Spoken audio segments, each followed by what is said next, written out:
नमस्कार। आज मैं अपनी छठी कथा भक्तमती शबरी को राम कृपानुभूति का वाचन करने जा रही हूँ। दोनों रघुवंशी वीर सीता जी का अन्वेषण करते हुए दूसरे वन में पहुँचे। वहाँ मार्ग में उन्हें एक ऐसा भयंकर राक्षस मिला जिसका मस्तक और पैर शरीर में घुसे हुए थे।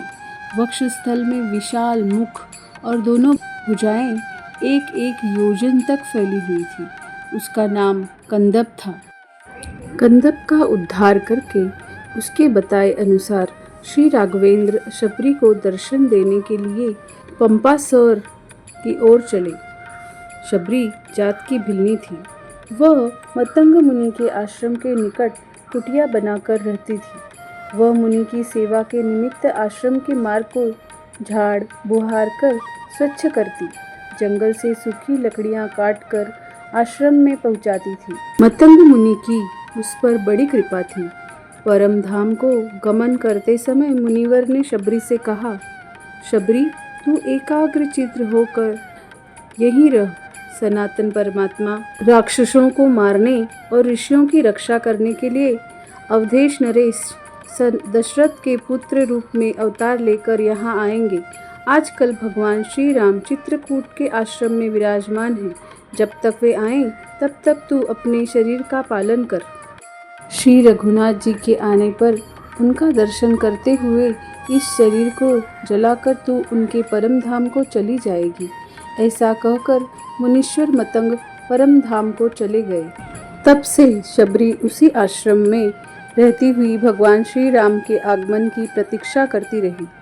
वह प्रातः काल उठकर आश्रम की ओर आने वाले मार्गों को दूर तक झाड़ बुहार कर साफ कर देती, आश्रम को लीप पोत कर स्वच्छ कर देती, वन से बेर आदि मीठे मीठे स्वादिष्ट फलों को चक चक कर लाती और अपने प्रिय प्रभु के लिए चुन चुन कर रखती तथा द्वार पर खड़ी हो पलक पावड़े बिछाए श्री राघवेंद्र जी की बाट जोहती रहती।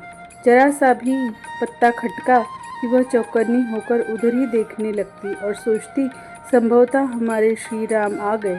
आठों याम उसका यही कार्यक्रम बन गया था। भक्त वत्सल भगवान तो भक्त के वशीभूत ही हैं।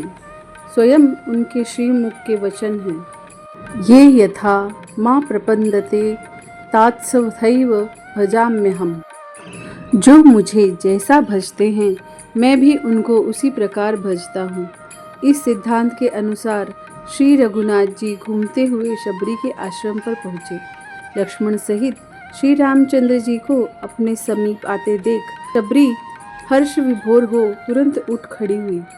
उसके नेत्रों से आनंदाश्रु भर आई।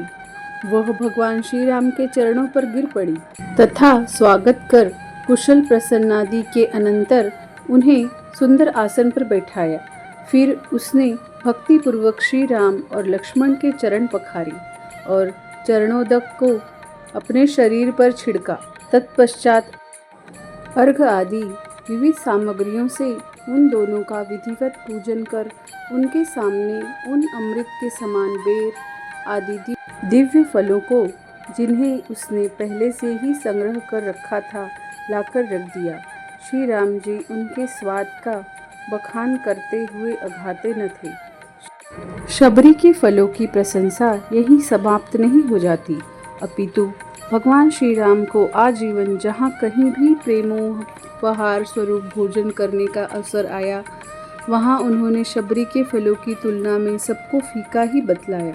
घर गुरु गृह प्रिय सदन सासुरे, भई जब जहीं पहुनाई, तब तह कहीं सबरी के फलने की रुचि मधुर न पाई।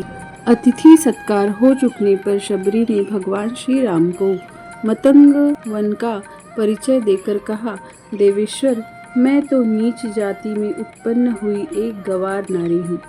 मैं आपकी स्तुति करना नहीं जानती।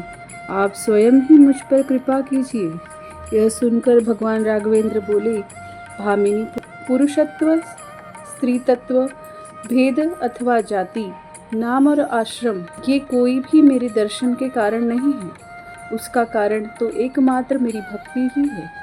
जो मेरी भक्ति से विमुख है वे यज्ञ, दान, तप अथवा विद्याध्ययन आदि किसी भी कर्म से मुझे कभी नहीं देख सकते। तदंतर भगवान श्री राम ने शबरी को नवधा भक्ति का उपदेश दिया।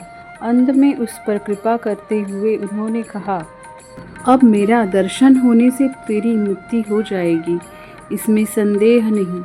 यदि तू जानती हो तो बता कि इस समय कमल लोचना सीता कहाँ है? मेरी प्रिय दर्शना प्रिया को कौन ले गया है? तब शबरी बोली, विश्व भावन, आप सभी कुछ जानते हैं, तथापि लोकाचार का अनुसरण करते हुए यदि मुझसे पूछते हैं तो मैं बतलाती हूँ। सीता जी को राक्षस राज रावण हर ले गया है और इस समय वे लंका में हैं।